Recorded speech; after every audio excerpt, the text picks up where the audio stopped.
star, and I just love you. So just wanted to let you know how I feel.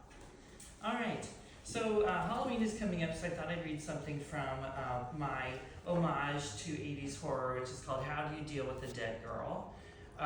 Let me set up this scene a little bit. The lead character's name is Ben, and he is an 18-year-old, handsome, of course, queer, sort of trust fund kid, and he doesn't want to spend the summer in Los Angeles where it's hot, so he takes his little brother, Taddy, who's like 10, and he steals the keys to one of his parents' vacation homes, and even though he's not allowed to go there, and they both go out into the pines and the cool air at Fonskin Lake to spend the summer. He's recently been dumped by his boyfriend Mark, and Mark decides he wants to come up and visit them up at this place, this cabin. And Mark is not only Ben's ex-boyfriend, he's also an ex-gay now, and he's going to be bringing his girlfriend up. But of course that doesn't go well, so Ben ends up fighting with Mark and basically kicking his ass, and Mark and Deborah leave in a huff, and that's where we are. Let me just give you this monstrous morsel to chew on. We can start the putrid picnic now. I'll put out the gingham, and you guys can bring the embalming fluid. All right. The Civic began moving forward along the empty road with Deborah behind the wheel. Mark turned the map right side up and tried to find where they were. They hadn't seen another driver since they came up the mountain earlier in the day. The mid-morning sun filled the pine trees on both sides of the gravel road. The summer heat had weakened a little bit with the forest dampness, but they had the air conditioning on just the same. "Is that someone standing in the road ahead?" "Where?" Mark asked as he stared out over the top of the map. "Just up there to the right," Deborah said, pointing ahead of the car. "Slow down so we can see. It looks like a teenager." The girl waved her hands over her head, her long black hair swaying. The car came to a stop right next to her. Mark opened his window. "Thank goodness you stopped," the girl began. "I need help. I can't find my family.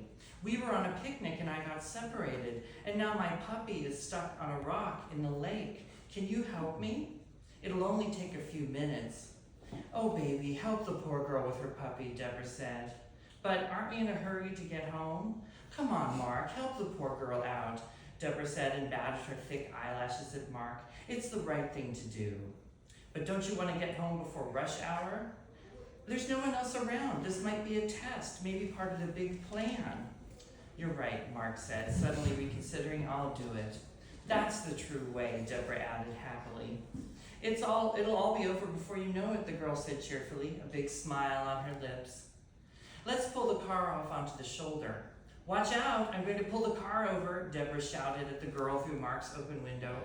The Civic moved onto the shoulder and came to a stop. Mark put the hazards on, opened the car door, and stepped out. "The lake is just up over this little hill," the dark girl explained. Then she leaned into the car. "You'll be with him again in a few minutes, ma'am." "That's okay, take your time, save that little puppy." "I'll try to hurry right back," Mark said in a hushed whisper and closed the door.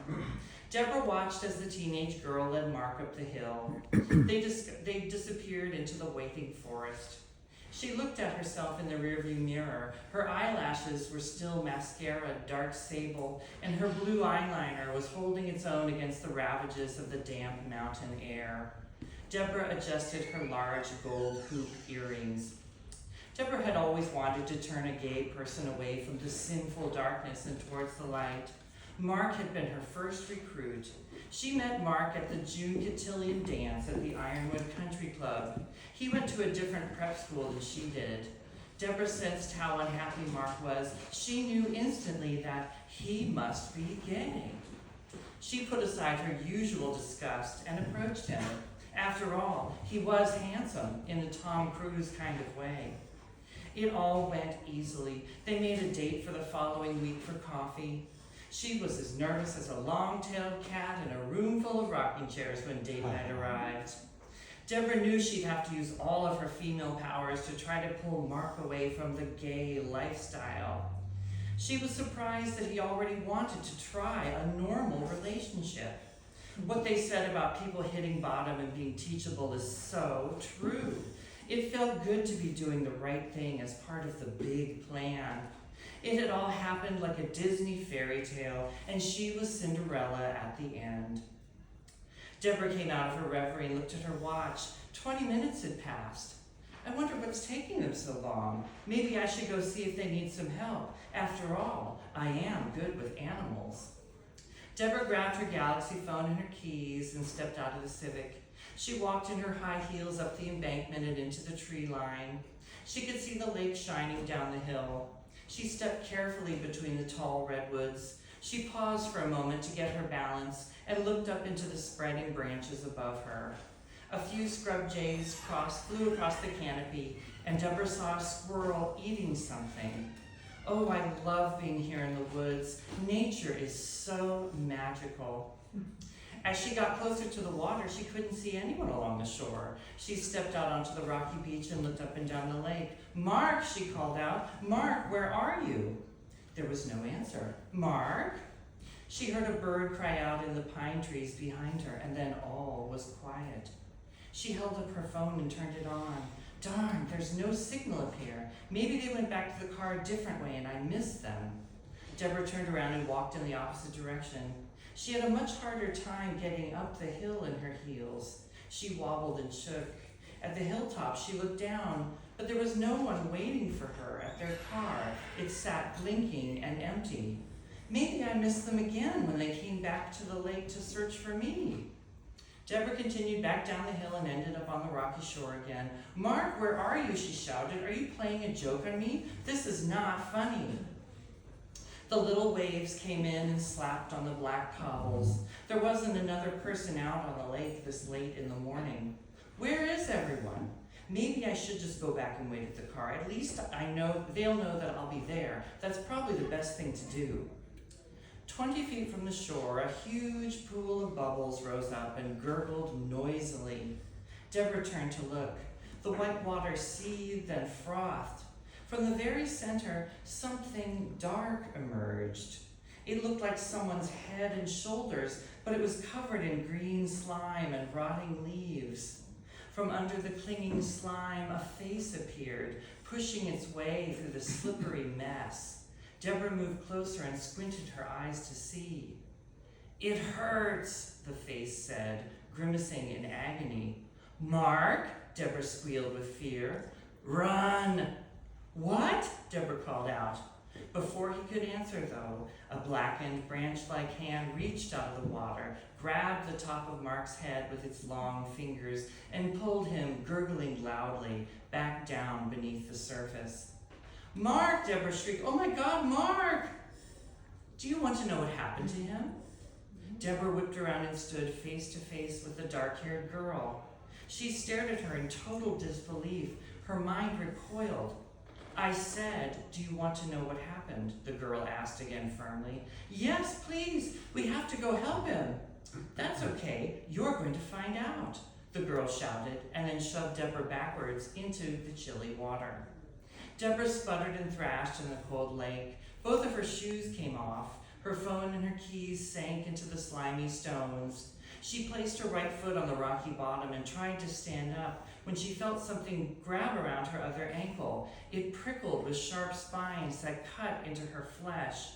It tugged her down hard beneath the dark water. Her chin hit a sharp rock and split open, and her left earring was caught by a sunken branch, tearing off one of her earlobes. She held her breath and writhed as she was pulled down again by the unseen force, the fresh blood tinting the water and rushing around her. She felt her ankle snap, the bone protruding, excruciating from her flesh. The electric pain shot up her calf and mixed with the panic that was surging through her brain. Something grabbed her long blonde hair and yanked her downward, tearing off a chunk of her scalp. Deborah squirmed in agony. She was pulled very quickly through the whirling water and down to the dark bottom of the lake.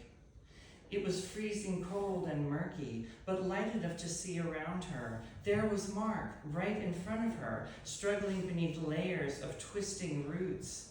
They had covered him almost completely, except for his eyes. snaking around him, alive and tightening. He stared wildly at her. Then the black tendrils stretched out and held fast to her too, pressing all the air up inside her lungs. The roots enfolded her in their crushing grip. She ached, fighting to keep her breath in, struggling beneath the thorny coils that tore into her. A large shadow moved slowly above them. A woman's shape floated down. Her hair was made of rotting vines and pine needles. Her arms were dead alder branches and long pieces of bone held together with muddy slime. Her body appeared to be attached to the uncoiling root ball, making her look octopus-like. Two green eyes glowed out of her algae-covered face. She looked at Mark and then Deborah. She smiled, a mouthful of sharp stone teeth. She pushed Mark's head to one side and pulled down the gripping roots, exposing his neck.